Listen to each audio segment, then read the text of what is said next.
Everything is okay. You're with me now. Shh. Everything is okay.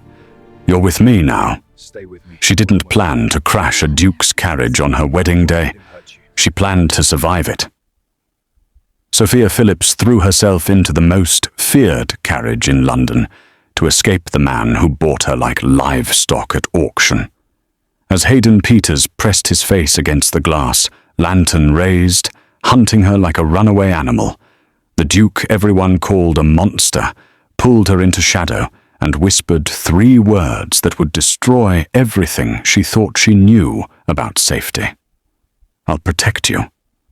Sofia didn't know the man sitting in that darkened carriage was George Coleman, Duke of Montvale, the scarred nobleman whose name mothers used to frighten daughters into obedience, the man Parliament whispered about, the man society avoided. Why, she only knew 3 things. Hayden Peters had paid for her body to settle her father's gambling debts. The church bells were still ringing for a wedding she never finished, and she would rather die in this stranger's carriage than let Hayden touch her. She collapsed onto red velvet, gasping, her wedding gown tangled around her legs like a burial shroud. The smell hit her first. Gunpowder, expensive wine, leather and smoke. She wasn't alone. She looked up slowly, her breath catching. A man sat perfectly still in the corner, watching her with the intensity of a predator that had already decided whether to kill. Midnight blue military coat, gold braiding catching the dim light, a scar carved across his face like someone had tried to erase him and failed. His gloved hand rested casually on a pistol. Blood, fresh blood, stained the white fabric.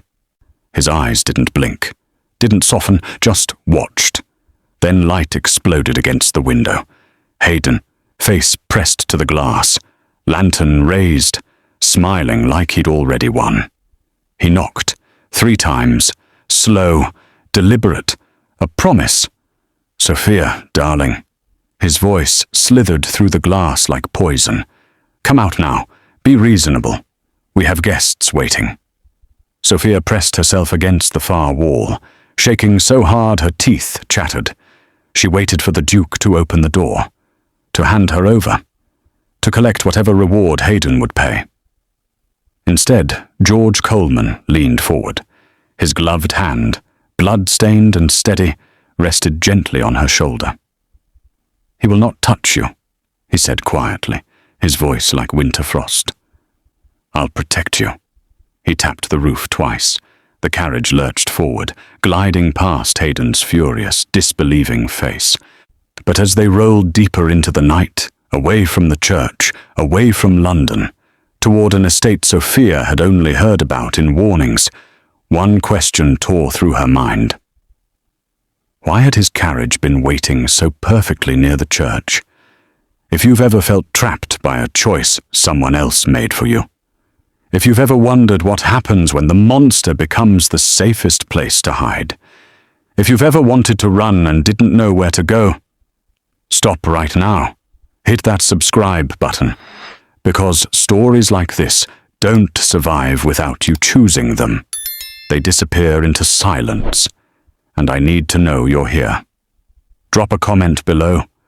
Tell me where you're watching from, because what's about to happen will make you question everything you think you know about protection, power, and the difference between being saved and being claimed. Now let me take you back. Let me show you exactly how Sofia Phillips ended up running from her own wedding. The morning Sofia was supposed to marry Hayden Peters, she woke to the sound of her mother sobbing in the hallway. It wasn't the gentle weeping of a mother watching her daughter start a new life. It wasn't bittersweet or tender. It was the broken, guilty sobbing of a woman who knew exactly what she had done and hated herself for lacking the courage to stop it. Sofia lay perfectly still in her childhood bed, staring at the ceiling, listening to Hannah Phillips destroy herself one sob at a time. The Phillips family had been drowning for 3 years. Her father, Edmund Phillips, had always been weak. Weak with cards, weak with investments, weak with honor. He'd gambled away their shipping business, then their country estate, then their reputation. Debts piled up like snow in winter, silent, suffocating, deadly. The creditors had been polite at first, then firm, then threatening. Then they stopped coming altogether, because Hayden Peters had bought every single debt. Sophia had met him at a ball 6 months earlier. He was older, 40 to her 22, wealthy beyond measure, charming in the way snakes are charming right before they strike. He danced with her once, asked her father for an introduction. 3 weeks later, her father announced the engagement over dinner like he was discussing the weather. "You'll marry Hayden Peters in the spring," Edmund had said, not looking at her. "He's agreed to clear all debts. The family name will be restored." Sophia had stared at him. "But I don't love him. Love is a luxury we can't afford. I barely know him. You'll have a lifetime to know him." Hannah had said nothing, just stared at her plate, tears sliding silently down her face. Sophia had met Hayden 3 times before the wedding was arranged. The first time, at that ball, he had looked at her the way men looked at racehorses, assessing her teeth when she smiled, her posture when she walked, her hips, her ability to produce heirs without complications. The second time, he had invited her to tea. Alone. Her mother had insisted she go. Hayden had been perfectly polite. He asked about her education, her interests, her health. But his eyes never left her body. And when he kissed her hand goodbye, he held it too long, his thumb pressing into her pulse point like he was measuring how fast her heart raced with fear. The third time, he cornered her in her father's library during a dinner party. He closed the door behind him, locked it. Sophia had backed against the bookshelves, her smile frozen. "Mr. Peters, I should return to—" He crossed the room in 3 strides and put his hand around her throat.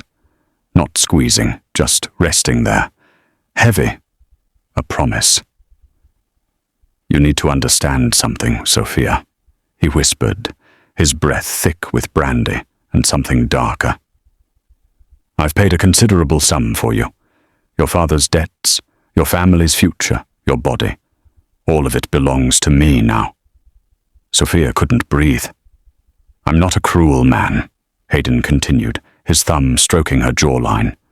"Obedient wives live very comfortable lives in my household.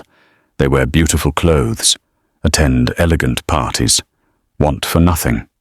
His hand tightened slightly. "Disobedient wives learn to fear locked doors, closed curtains, the sound of my footsteps in the hallway at night. Do you understand?" Sophia managed a tiny nod. Hayden smiled, released her, straightened his cravat. "Good. I knew you were intelligent. We'll have a wonderful marriage, Sophia. I'll make sure of it." He unlocked the door and left. Sophia collapsed against the bookshelf, shaking so violently she thought she might break apart. She told no one. Who would believe her? Hayden Peters was respectable, wealthy, connected. Her family needed him. And Sophia had learned long ago that daughters were currency, not people. Now, on her wedding morning, 2 maids laced her into the ivory gown while her mother watched from the doorway, still crying. The gown was exquisite. French lace, seed pearls, a bodice that crushed her ribs, or sleeves that restricted her arms, a train that weighed more than freedom. Sophia stared at herself in the mirror and saw a ghost. "You look beautiful, dear," Hannah whispered, but she still couldn't meet Sophia's eyes. Sophia said nothing. What was there to say? Her father was supposed to walk her to the church. It was only 4 blocks from their London townhouse, a grand procession so all of society could witness the Peters fortune securing itself through marriage. But when Sophia stepped outside, Edmund wasn't there. He had already gone ahead to drink himself into enough courage to hand over his daughter. So Sofia walked alone, flanked by 2 footmen. They weren't there to escort her. They were there to make sure she didn't run. The streets were crowded. People stopped to watch. Some smiled, some whispered, or none of them knew they were watching a funeral procession. Sofia had learned something in her 22 years of being bargained over, traded and discounted. Predators always look away eventually. You just had to wait for the right moment. They were 3 blocks from the church when a street vendor's cart overturned. Oranges exploded across the cobblestones. The vendor shouted. Crowds swarmed to grab the free fruit. Both footmen turned to look. 3 seconds. Sofia ran. The silk slippers were useless on wet stone. Her gown tangled around her legs. She yanked the veil from her face and let it fall into the gutter like a discarded ghost. Behind her, shouting, the footman had noticed. Sofia didn't look back. She just ran harder, her lungs burning, her vision blurring with tears and terror. She had no plan, no destination, no hope. She only knew she would rather die in the street than let Hayden Peters own her. She turned down a narrow alley and froze. At the end, parked in shadow where no carriage should be, sat a black coach, polished, elegant, marked with a crest that made grown men cross to the other side of the street, a raven clutching a sword, the Duke of Montvale, the monster. Sofia had heard the stories. Everyone had. George Coleman, Duke of Montvale, was the man Parliament whispered about in closed sessions, the man who had fought in wars no one talked about, the man with scars and secrets, the man who attended no balls, hosted no dinners, and made no effort to be liked. Mothers told daughters, "Behave, or the Duke of Montvale will come for you." And now his carriage sat waiting. Behind Sofia, footsteps pounded closer. She didn't think. She threw herself inside. The carriage interior was red velvet and shadows. Sofia collapsed onto the floor, gasping, her hands shaking so badly she couldn't grip the bench to pull herself up. Then she smelled it. Gunpowder, wine, smoke and leather and something darker. Blood, maybe. Death, certainly. She wasn't alone. Slowly, Sofia looked up. A man sat in the corner, perfectly still, watching her with the cold assessment of someone deciding whether she was prey or threat. George Coleman. He was younger than the rumors suggested, maybe 30. Tall, powerfully built beneath a midnight blue military coat adorned with gold braiding and epaulets. Dark hair swept back, sharp, aristocratic features, and a scar. It cut diagonally across his left cheek, thick and pale and deliberately visible. Not hidden, not apologized for. Just there, a warning carved into flesh. His green eyes held the kind of stillness that came before violence. One gloved hand rested on his knee, the other near a pistol on the seat beside him. Fresh blood stained his white gloves. He didn't speak, didn't move, just watched her like a predator, assessing whether the creature in his den was worth the effort of killing. Sofia tried to find her voice. I'm sorry, I didn't mean to." Light exploded against the window. Hayden, his face filled the glass, more lantern raised, eyes wild with fury, and something worse, ownership. He knocked, 3 times, slow and deliberate. "Sofia, darling." His voice was muffled but unmistakable. "I know you're in there. Come out now. This is foolish. We have guests waiting. A priest, a contract." Sofia pressed herself against the far wall, shaking. Hayden knocked again, harder. "Sofia, I'm not asking. Come out and I'll be forgiving. Stay in there and I promise you'll regret it." Sofia looked at the Duke, waiting for him to open the door, to hand her over, to want nothing to do with a runaway bride and the scandal she carried. Instead, George Coleman leaned forward. His blood-stained glove settled gently, impossibly gently, on her trembling shoulder. "He will not touch you," George said quietly, his voice like frost on steel. "I'll protect you." Then he tapped the roof twice. The carriage lurched forward. Hayden's face disappeared as they rolled past, his shouts fading into the London noise. Sofia couldn't breathe, couldn't process, couldn't understand. Where are you taking me?" she finally whispered. "Montvale.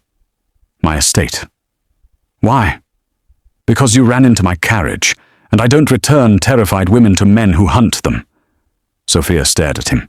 "You don't even know me." "I know him." The way George said it made Sofia's blood run cold.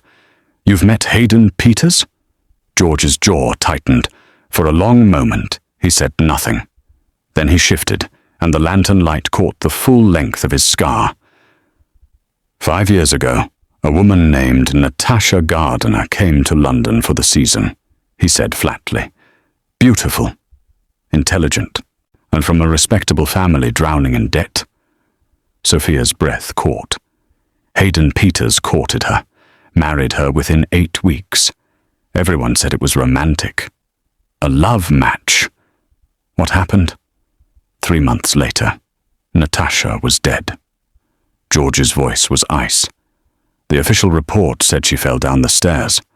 Her maid said she was pushed, but Hayden's money bought silence. The case disappeared. Natasha's family was paid to stop asking questions. How do you know this? George touched his scar briefly. Because I tried to stop the wedding. I'd heard rumors about Hayden, about other women. I went to Natasha's father and warned him. He told Hayden. Hayden sent men to remind me that some matters are none of my business. Sofia stared at the scar with new horror. He did that to you? His men did. While he watched. George's expression didn't change. Natasha married him anyway, and 3 months later, she was dead. I didn't help her. I won't make the same mistake twice. So you're... what? Saving me. I'm giving you a choice. You can stay at Montvale until we figure out what comes next, or I can give you money and a carriage to anywhere you want to go. But if you run without protection, Hayden will find you. And when he does, there will be no one to stop him. The carriage slowed. Through the window, Sofia saw iron gates opening onto a long gravel drive. At the end stood Montvale, a massive stone manor with towers that seemed to scrape the night sky. "You'll stay here as my guest," George said, as the carriage stopped. "You have my word. No one will force you into anything. Not Hayden. Not your family. Not me." The door opened. Yet a woman stood there, older, severe, dressed in black with silver hair pulled tight into a bun. Her sharp eyes swept over Sofia's torn wedding gown without judgment. "Mrs. Parkinson," George said, "this is Miss Sofia Phillips. She'll be staying with us. See that she has everything she needs." Mrs. Parkinson nodded once. "Of course, Your Grace. Come, Miss Phillips." Sofia hesitated, looking back at George. "Why should I trust you?" George met her eyes directly. "You shouldn't. Trust is earned, not given. But right now, I'm the only thing standing between you and Hayden Peters. So I suggest you come inside." Sofia took Mrs. Parkinson's offered hand and stepped out of the carriage. As she walked toward Montvale, she heard George's voice behind her. "Mrs. Parkinson, lock every door, double the guards. What if Hayden Peters comes within a mile of this estate? I want to know immediately." "Yes, Your Grace." Sofia glanced back one more time. George stood in the carriage doorway, silhouetted against the lantern light, his scarred face unreadable. He looked like exactly what people said he was. A monster. But for the first time in months, Sofia felt something she'd almost forgotten. safe. Sofia woke in a bed softer than clouds. For a disorienting moment, she forgot where she was. Then she saw the room. Enormous. Pale blue walls, tall windows overlooking gardens that stretched endlessly toward forests. A fireplace already burning. Clothes laid out on a chair. A simple morning dress in deep green. Someone had undressed her while she slept, removed the ruined wedding gown, washed the dirt and tears from her skin. Panic spiked through her. The door opened. Mrs. Parkinson entered, carrying a tray, her expression as severe as the night before. "Breakfast, Miss Phillips. The Duke requests your presence in the library at 10 o'clock. Sofia sat up slowly, pulling the blankets around herself. "What time is it?" 8:30. Did you undress me?" "I did. Your wedding gown was filthy and torn. I've had it cleaned and stored, should you wish to keep it." Mrs. Parkinson set the tray on the bedside table. "Though I suspect you'd prefer to burn it." Sofia almost smiled. "You'd be right." Mrs. Parkinson's mouth twitched, almost a smile. "The Duke has rules, Miss Phillips. Follow them, and you'll find Montvale quite comfortable. Defy them, and you'll find him immovable. But you'll also find him fair. And in this world, a fairness is rarer than you think." She turned to leave. "Mrs. Parkinson?" The housekeeper paused. "Why is he helping me?" Mrs. Parkinson was quiet for a moment. "Because he knows what it's like to be powerless. And because he has the power to stop it. Those two things don't often exist in the same person. Consider yourself fortunate." She left.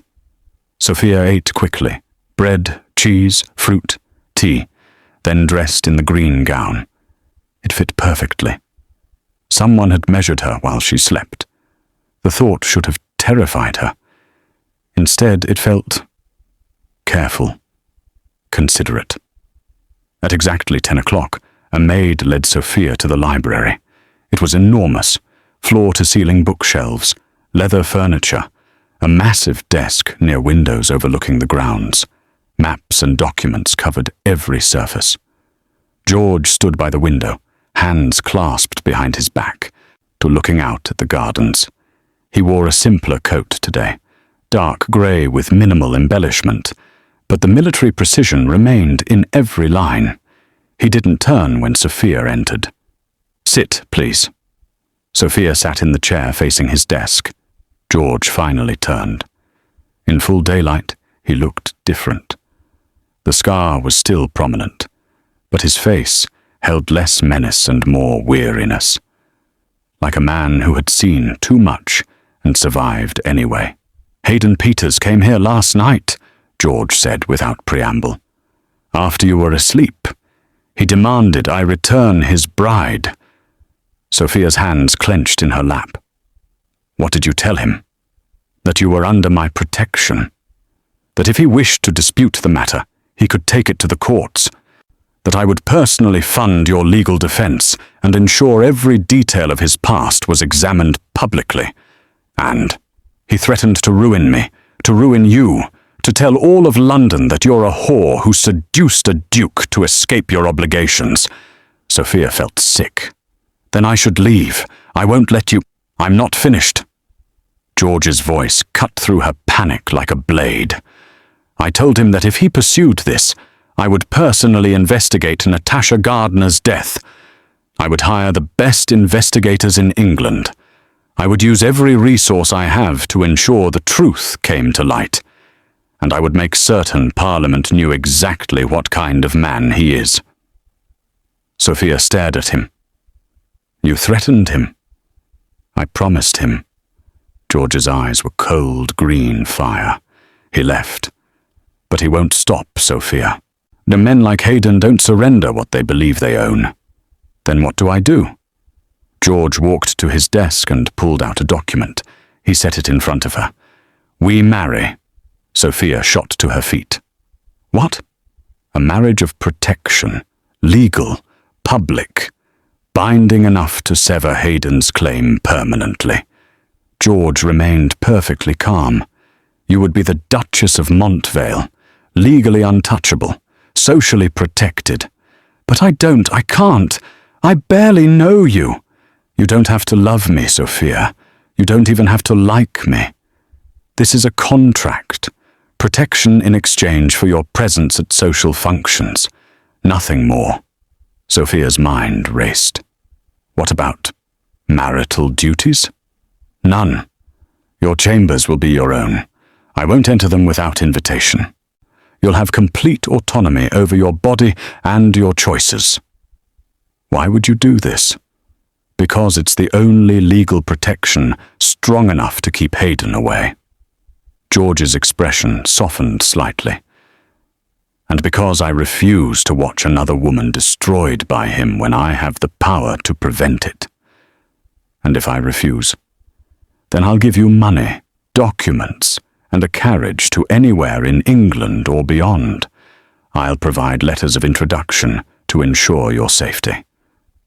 But understand, Hayden will hunt you, and eventually he will find you.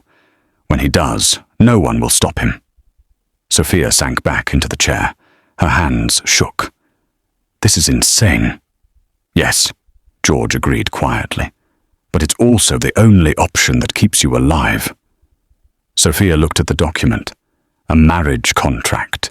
Detailed, specific, protecting her rights, her property, to her autonomy in ways most wives never received. How long? She whispered. As long as necessary. If you ever wish to dissolve it, we can arrange an annulment. You'll be financially provided for. You'll leave with your freedom intact. You'd just let me go? Yes. Sofia met his eyes, searched for deception, for ulterior motives, for the trap. She found only steady, patient honesty. I need time to think. You have 3 days. Hayden won't wait longer than that before escalating. Sofia nodded and stood to leave. Sofia. She turned back. Whatever you decide, you're safe here. I promise you that. For the first time since her father had announced her engagement to Hayden, Sofia felt the terrible weight of fear ease slightly. Not disappear. Just ease. Thank you, she whispered. She left before he could see her cry. Sofia spent 3 days exploring Montvale. It was beautiful. Vast gardens, libraries full of books in languages she'd never seen, music rooms, art galleries, servants who smiled at her instead of looking through her. Mrs. Parkinson showed her the household accounts, something no woman in Sofia's circle was ever allowed to see. The Duke believes wives should understand their households, Mrs. Parkinson explained. If you marry him, you'll manage Montvale alongside him, equally. That's unusual. The Duke is unusual. Mrs. Parkinson's severe expression softened slightly. But unusual doesn't mean bad, Miss Phillips. Sometimes it just means better. Dr. Barker, George's personal physician, visited on the second day to ensure Sofia was recovering from her ordeal. He was older, kind, with gentle hands and a patient manner. You've been through trauma, he said, after examining her. Your body needs rest. Your mind needs safety. Don't rush either. How long have you known the Duke? Sofia asked. 15 years. Since the war. What was he like before the scar? Dr. Barker was quiet for a moment. The scar didn't change him, Miss Phillips. It just made visible what was already there. The willingness to fight for people who couldn't fight for themselves, even when it costs him. At night, Sofia dined with George. The first night they barely spoke. George asked about her comfort. She answered politely. They ate in careful silence. The second night, George asked about her interests. I like reading, Sofia admitted. History mostly. My father thought it was inappropriate for women. Montvale's library is yours to use as you wish. All of it? All of it. The third night, Sophia asked the question that had been haunting her. "Why aren't you married already?" George set down his wine glass carefully. "Because marriage requires trust, and trust requires vulnerability. I'm not good at either." "Because of the war?" "Because of everything." He met her eyes. "I've seen what men do with power over women. I've seen what husbands do to wives behind closed doors. I swore I'd never be that kind of man, which meant I'd never marry unless I could guarantee I wouldn't become him. And you think you can guarantee that with me? I think a marriage built on honesty and contracts is safer than one built on lies and romance." Sophia considered this. "That's incredibly sad. Perhaps, but it's also realistic." On the fourth morning, Sophia made her decision. She found George in the stables, grooming a massive black horse. "I'll marry you," she said, without preamble. George looked up, surprise flickering across his face. "You're certain?" "No. But I'm more certain of this than I was of dying as Hayden's wife." Sophia stepped closer. "I have conditions. Name them. I want access to education, real education, tutors, books, everything." "Agreed. I want control over my own money, my inheritance, whatever's left of it." "Agreed. You'll have your own accounts. I want honesty, complete honesty. If you're going to control any part of my life, I deserve to know why and how." George set down the brush and faced her fully. "Agreed. And I have one condition of my own." "What?" "If you ever feel unsafe, with me, with anyone, you tell me immediately. No matter what. No matter how small it seems. I can't protect you if I don't know what you need protection from." Sophia extended her hand. "Deal." George shook it. His grip was firm, warm despite the gloves. "We'll marry in 1 week," he said. "Quietly, just witnesses. Is that acceptable?" "Yes." "And Sophia?" "Yes." "Thank you for trusting me this far." Sophia almost smiled. "Don't make me regret it." They married in Montvale's chapel 1 week later. It was small, simple. Dr. Barker and Mrs. Parkinson served as witnesses. No family, no celebration, no fanfare. George wore his military dress uniform. Sophia wore deep blue silk, a gown Mrs. Parkinson had commissioned specifically for her. The priest asked the traditional questions. George answered clearly, "I do." Sophia's voice shook slightly, but she met George's eyes and said, "I do." He slid a ring onto her finger. Heavy gold with a single emerald. The Montvale family ring. "You are now under the protection of this house and this name," George said quietly. "Well, no one can touch you." But Sophia noticed he didn't say, "my wife." He said, "under the protection of," as if she was a trust to be honored, not a possession to be claimed. After the ceremony, George kissed her hand. Not her lips. Her hand. "Welcome to Montvale, Duchess," he said. And Sophia realized she was crying. The news spread through London like wildfire. The monster Duke marries runaway bride. Hayden Peters jilted at altar. Duke of Montvale claims prize society scandal. Duke steals bride on wedding day. The gossip was vicious, delicious, endless. Everyone wanted to see them, to judge, to whisper. George warned Sophia before their first public appearance. "They'll be cruel," he said. "They'll question your morals, your motives, your sanity. Stay close to me. I'll handle it." "What if I say something wrong?" "You won't. You're smarter than most of the people we'll meet, and if you do, we'll handle it together." Their first event was dinner at Lord Harrington's estate. Sophia wore crimson silk. George walked beside her, his hand barely touching her lower back, guiding without controlling. Every eye in the room locked onto them the moment they entered. Whispers followed like smoke. She ran from her own wedding, threw herself at the Duke. I heard he paid her father's debts. Monster and whore, perfect pair. Sofia kept her head high, but her hands trembled. George leaned close, his voice for her alone. Breathe, they're cowards, all of them. They'll lose interest the moment someone else provides better gossip. At dinner, Sofia was seated between Lady Harrington and an older gentleman who introduced himself as Lord Pritchard. So, a Duchess, Lady Harrington said with a smile that didn't reach her eyes. How did you and the Duke meet? Sofia set down her fork carefully, met Lady Harrington's gaze directly. He saved my life. The table went silent. How? Romantic, Lady Harrington murmured, her smile frozen. Lord Pritchard leaned forward. I must say, Duchess, you're braver than most. The Duke's reputation is rather formidable.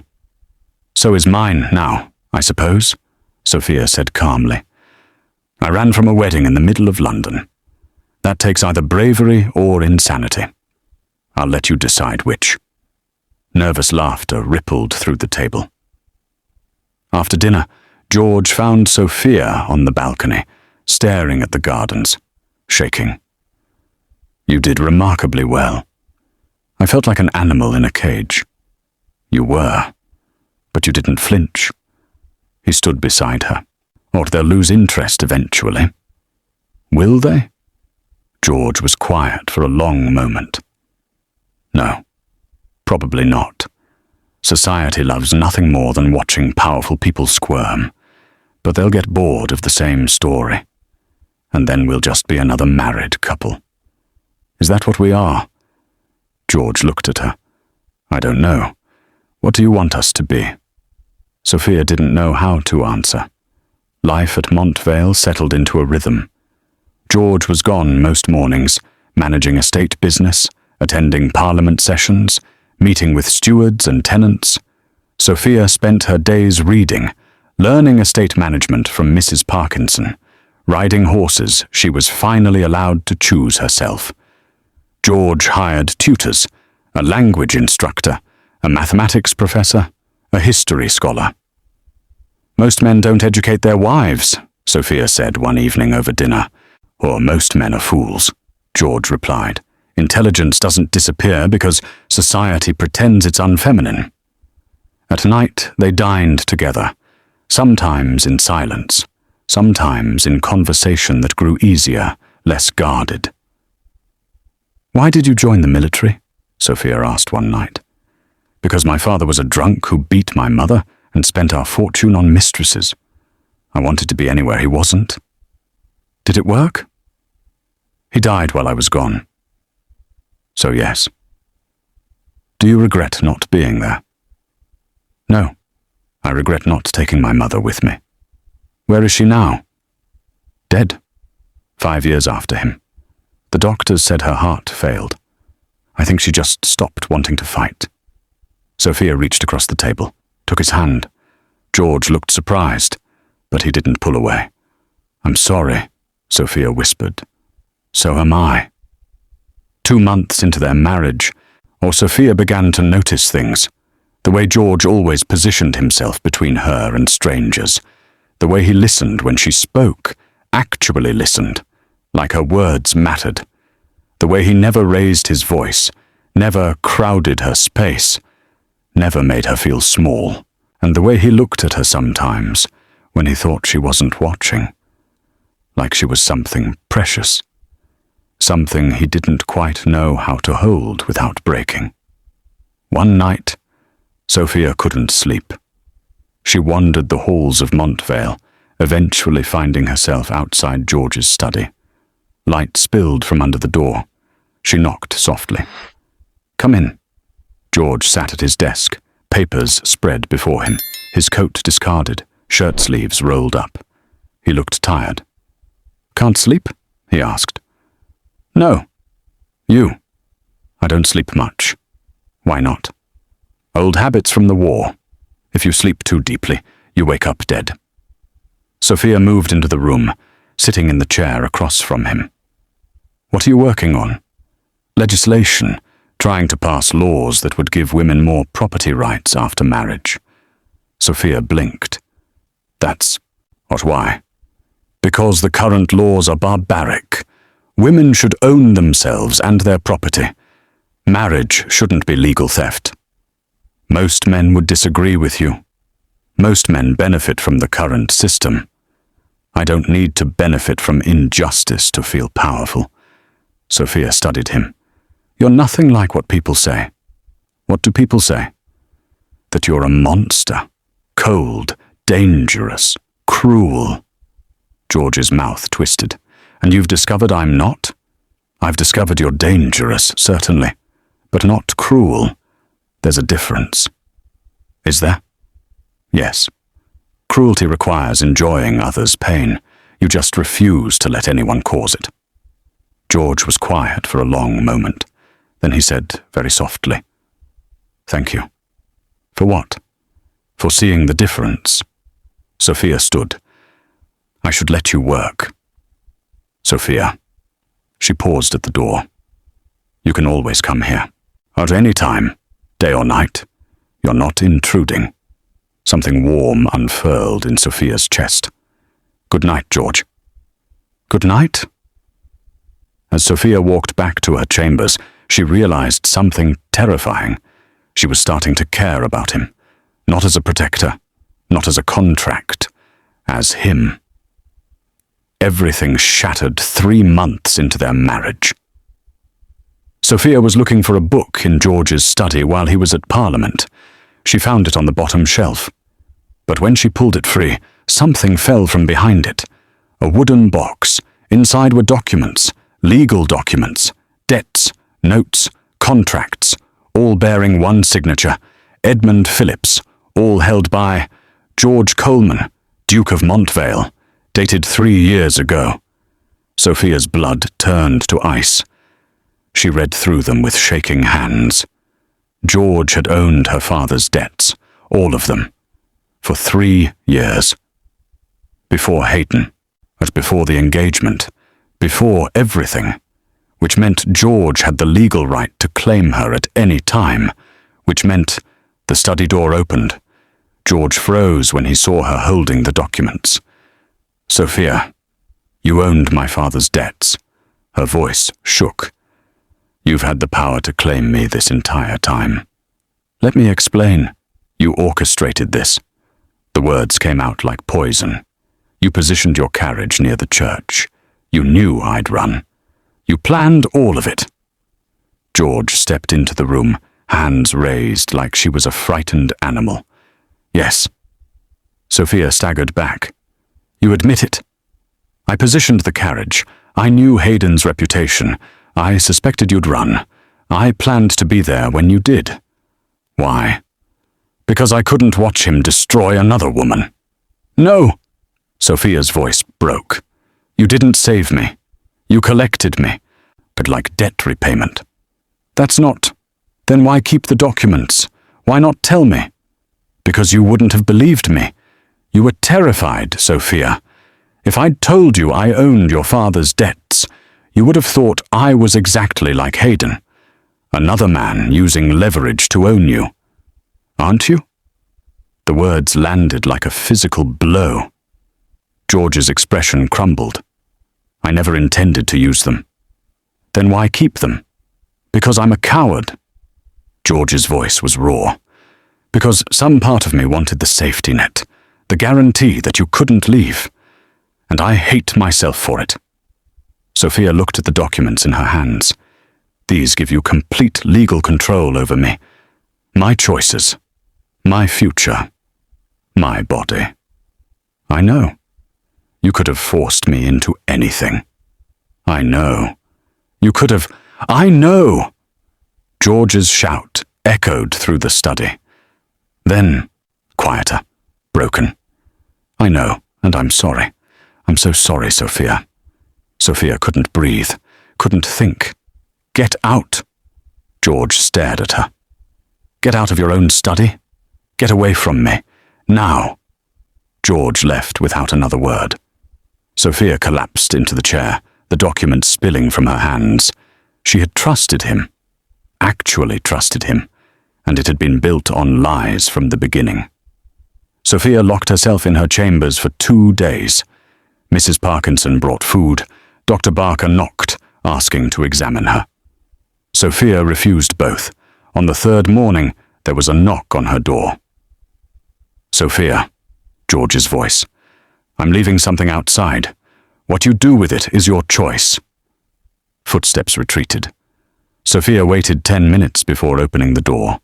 A wooden box sat on the floor. Inside were all the debt documents, and a note in George's handwriting. "You were right. I positioned the carriage. I knew you would run. I planned it all. But I didn't do it to own you. I did it because I couldn't watch him destroy another woman. Because I failed Natasha. Because I had the power to stop it this time, and I refused to fail again. These papers give me legal claim to you, to your obedience, to your future. I'm burning them tonight in the East Courtyard at midnight. Come if you want. Or don't. The choice is yours. It always should have been. And after I burned them, I'll give you money, property, and a carriage to anywhere you want to go. You can leave. You can stay. You can demand an annulment. I'll sign whatever you want. Because you're right. This marriage was built on lies. And you deserve better. And I'm sorry I wasn't strong enough to give it to you from the beginning." Codge at midnight. Sophia stood in the shadows of the East Courtyard. George was already there, a fire burning in an iron brazier. He held the documents in his hand. "I didn't think you'd come," he said quietly. "I almost didn't." George nodded. Then, without hesitation, he dropped the papers into the fire. They curled, blackened, turned to ash. "You're free, Sophia. Legally. Completely. The marriage still stands if you want it to, but you can leave whenever you choose. I'll give you the townhouse in London, investments, an income. You'll never be dependent on anyone again." Sophia watched the flames consume her father's debts, her legal bondage, George's leverage. "Why?" she whispered. "Because protection without choice is just another kind of prison." George's voice was rough. "And I refuse to be the man who cages you, even with good intentions. You could have told me the truth from the beginning. Would you have believed me?" Sophia considered. "No, I would have thought it was another trap. Then I made the only choice I could. And I'm sorry it was the wrong one." They stood in silence, watching the fire burn. Finally, Sophia spoke. "I'm not leaving." George's head snapped up. "What?" "I'm not leaving. But I'm not staying the way things were, either. What do you want?" Sophia stepped closer. "I want honesty. Complete honesty. No more secrets. No more protection disguised as control. Agreed. I want partnership, not rescue, not ownership. Equals. Agreed. And I want you to tell me why you really married me." George was quiet for a long moment. Then he said, very softly, "Because from the moment you climbed into that carriage, terrified and brave and refusing to surrender, I knew I couldn't let you face the world alone. And somewhere between that night and now, I stopped wanting to protect you out of obligation and started wanting to protect you because I care about you, about your happiness, about having you in my life." Sophia's breath caught. "Are you saying—" "I'm saying I don't want this to be a contract anymore, Sophia. I want it to be real, if you'll have me." Sophia looked at him. The scar, the firelight, the man who had burned his power to give her freedom. She stepped forward and took his hand. "Then let's make it real." George pulled her close, his forehead resting against hers. "I don't deserve you. Probably not, but I'm choosing you anyway." He kissed her then, not like a contract, like a promise. 6 weeks later, an invitation arrived. The Royal Masquerade Ball, the King's annual winter event, the most prestigious night of the season. "We're expected to attend," George said, setting the invitation on the breakfast table. Sophia's stomach twisted. "Hayden will be there." "Almost certainly." "Then we shouldn't go." George looked at her carefully. "If we don't, society will say I'm hiding you, that our marriage is a sham built on scandal. Hayden will use it to spread rumors, to damage both of us. And if we do go, then we face him. Together." Sophia picked up the invitation. Heavy paper, gold lettering, a masked ball, everyone hidden behind false faces. Dangerous. "I don't know if I can face him." George reached across the table, taking her hand. "You climbed onto a crumbling ledge, 3 stories above the ground, rather than surrender. You negotiated marriage terms with a duke. You've survived everything they've thrown at you. You can do this." Sophia wanted to believe him. The night of the masquerade, Mrs. Parkinson helped Sophia dress. Deep crimson silk, off-shoulder, a fitted bodice that made her feel powerful instead of trapped. Gold embroidery, a mask decorated with black feathers and rubies. She looked dangerous.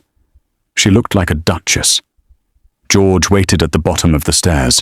He wore black with silver threading. His mask covered the top half of his face, but the scar was still visible. He never hid it. When Sophia descended, he offered his arm. "Ready?" "No." "Good. Neither am I, High."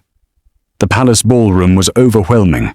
Hundreds of people in masks and silk, music, champagne, candlelight catching on jewels and turning everything golden.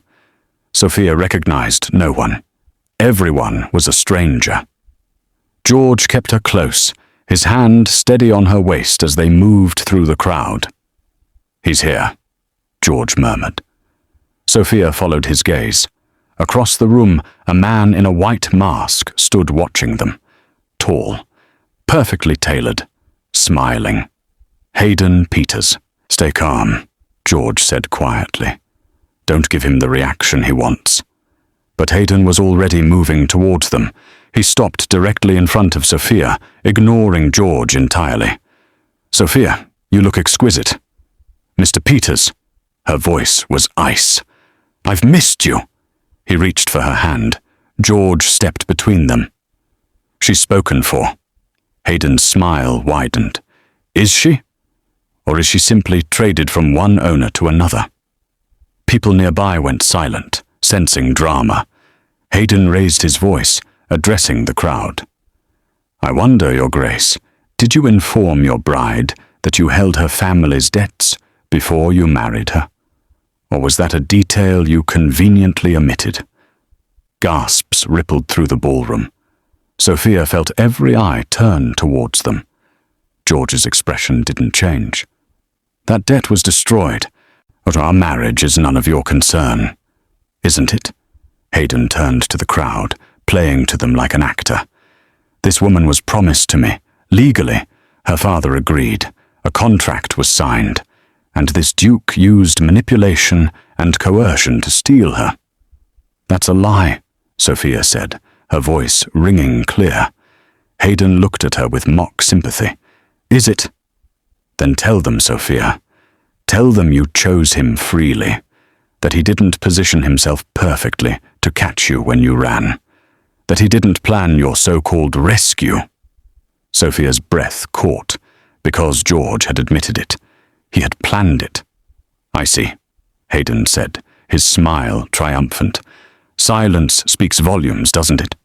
Then chaos erupted. Smoke poured from the hallways. Screaming filled the ballroom. People rushed toward the exits. Someone had started a fire. In the confusion, their hands grabbed Sophia.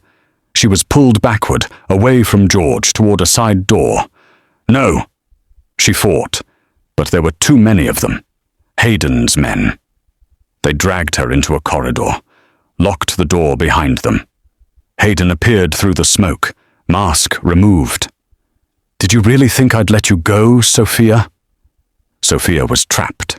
3 men blocked the corridor behind her, Hayden in front, smoke creeping under the door. You belong to me, Hayden said, stepping closer. You always have. We're leaving tonight, and you'll never see that scarred monster again. I'd rather burn, Sofia spat. Hayden grabbed her arm, his grip bruising. Then burn you will. But not before I remind you what happens to disobedient wives. Sofia didn't think. She drove her knee into his groin. Hayden doubled over, choking. Sofia ran, and she burst through a side door onto a narrow balcony. No stairs, no escape, except a stone ledge ran along the outside of the building, narrow, crumbling, 3 stories above the courtyard. Behind her, Hayden's men were coming. Sofia looked at the ledge, looked at the men, made her choice. She climbed onto the ledge. Wind tore at her crimson gown. The stone crumbled under her slippers. She didn't look down, she just moved. 1 step, then another. Below, people pointed, screamed. Sofia! George's voice. She looked. He was on a balcony 20 feet away, blood on his white shirt, his mask gone, eyes wild with fear. Don't move, I'm coming to you. Stay there. But he was already climbing. The ledge groaned under his weight. You're insane! Sofia shouted over the wind. So are you, George shouted back, moving carefully toward her. The stone beneath Sofia's foot cracked. She froze. Don't move, George said, closer now. Just breathe. He reached her, gripping the wall with one hand, extending the other toward her. Take my hand. If this ledge breaks, then we fall together. Now take my hand, Sofia. She reached, their fingers locked. George pulled her close, wrapping one arm around her waist, anchoring them both. Don't let go. Never. They moved together, inch by inch, until they reached a wider balcony. George lifted her over the railing, and they collapsed onto solid ground. For a moment, neither spoke, just breathed. Then Sofia started laughing, wild, breathless, hysterical. We almost died. I noticed. You climbed a crumbling ledge, in formal wear. It seemed important. Sofia looked at him, blood on his cheek, his scar fully visible in the moonlight. His hand still shaking. You're bleeding. Hayden's men put up a fight. Are they? Subdued. The fire's out. The king's guards have Hayden in custody. Sofia's relief was overwhelming. Is it over? George cupped her face gently. It's over. Sofia kissed him. Not gently. Not carefully. Like she meant it. When they finally pulled apart, George rested his forehead against hers. I love you, he whispered. I should have said it sooner. But I love you, Sofia. Not as a contract, not as an obligation. Just you. I love you too, Sofia whispered back. And I choose you every day for the rest of my life. The next morning, London exploded with news. Hayden Peters, arrested for arson and attempted kidnapping. New evidence surfaces in Natasha Gardiner. Death Duke of Montvale exposes Peters' crimes. Because during the chaos, someone had brought forward evidence. Natasha Gardiner's maid, the woman who had called it murder 5 years ago. George had found her months earlier, paid for her protection, ensured her safety, waited for the right moment. She testified. She had kept a diary, detailed, damning, proof of Hayden's violence, his threats, the bruises Natasha had tried to hide, proof that Hayden had pushed her down the stairs and murdered her when she threatened to leave. The courts moved swiftly. Hayden's money couldn't save him this time. He was sentenced to life in prison. Sofia stood in the Montvale gardens, watching the sun set, when George found her. How do you feel? He asked. I don't know yet. She turned to him. I keep waiting to feel relief, but mostly I just feel tired. That's normal. Our trauma doesn't disappear the moment justice happens. They walked together in silence. George? Yes? Why did you really do it? All of it. The carriage, the marriage, finding Natasha's maid? George stopped walking. Because when I didn't save her, I vowed I'd never let it happen again. But it's more than that. Then tell me. He turned to face her fully. Because from the moment you climbed into that carriage, terrified and brave and refusing to surrender, I knew you were extraordinary. And I couldn't let someone like Hayden destroy someone like you. The world has too few extraordinary people as it is. Sofia stepped closer. Do you regret it? Any of it?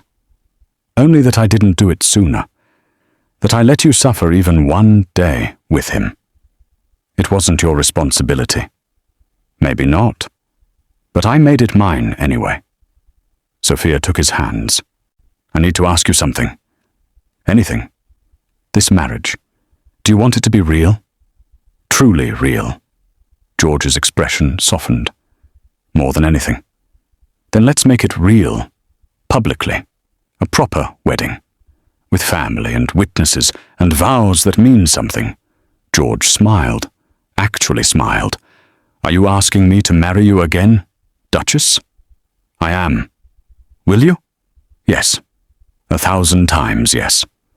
Sofia kissed him, and this time it felt like beginning instead of survival. 6 months later, Montvale hosted the wedding of the year. Not the forced, fearful ceremony in the chapel. A real wedding. The gardens were transformed, white flowers everywhere, hundreds of guests, music and champagne and joy.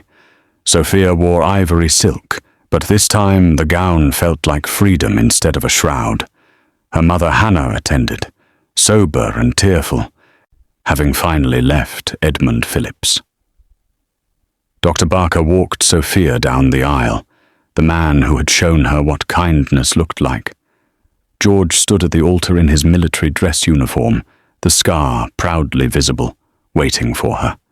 When Sofia reached him, he took her hands. Ready? He whispered. Completely. The priest began the ceremony, but when it came time for vows, George and Sofia had written their own.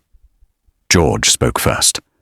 Sofia Phillips, I vow to protect you without controlling you, to love you without owning you, to stand beside you, not above you, to trust you with my darkest truths and celebrate your brightest victories. I vow to choose you every day, in every way, for the rest of my life. Sofia's turn.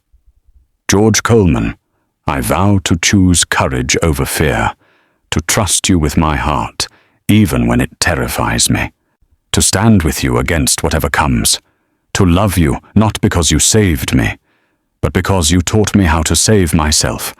I vow to be your partner, your equal, your home. The priest smiled.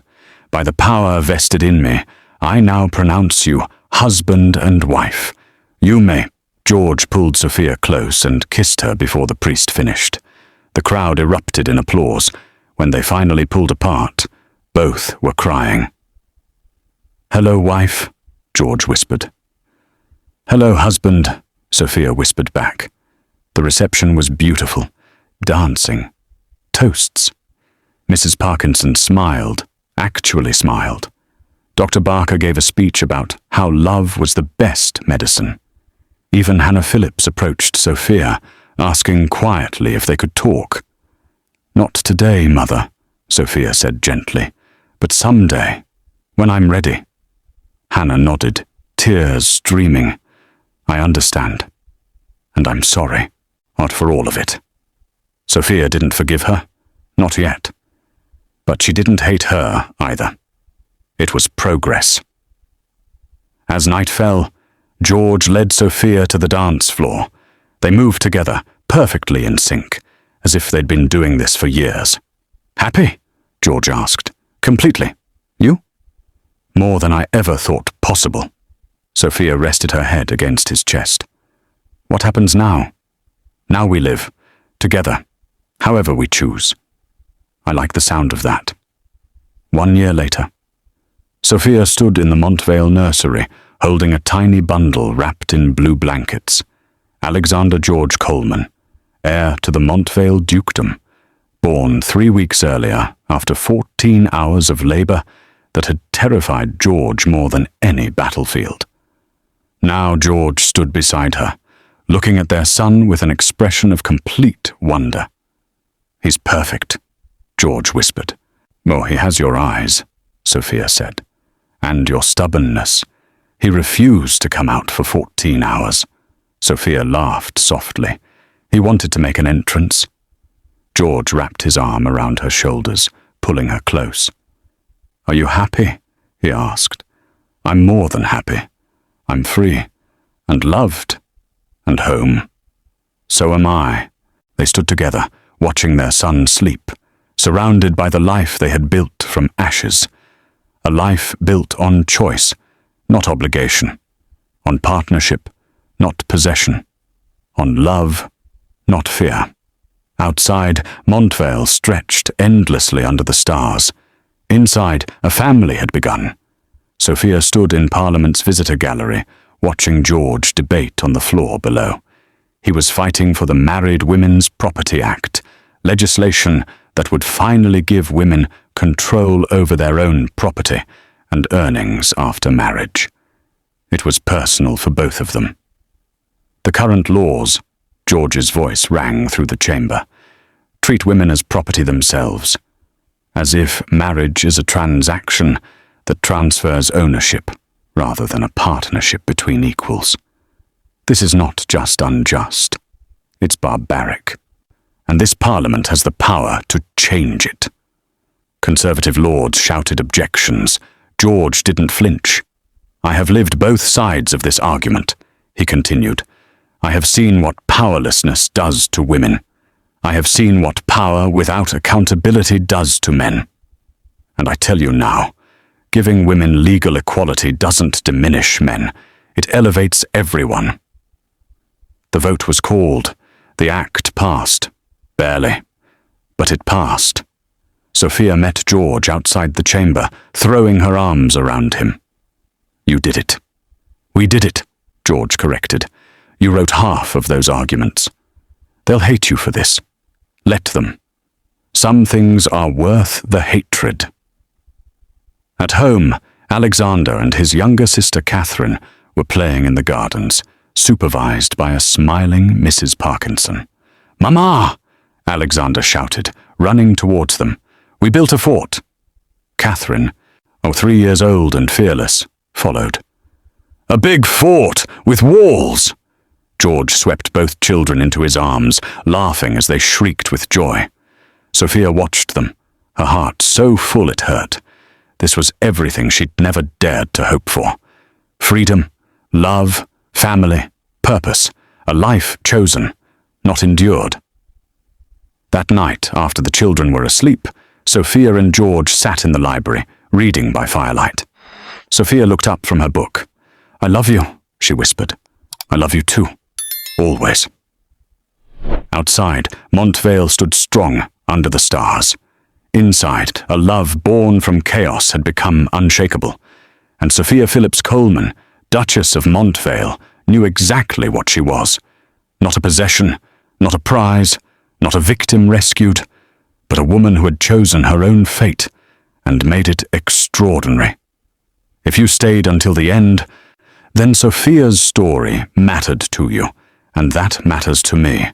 Stories like this only survive when you choose them, when you refuse to let them disappear into silence. So here's what I'm asking. Hit that like button right now.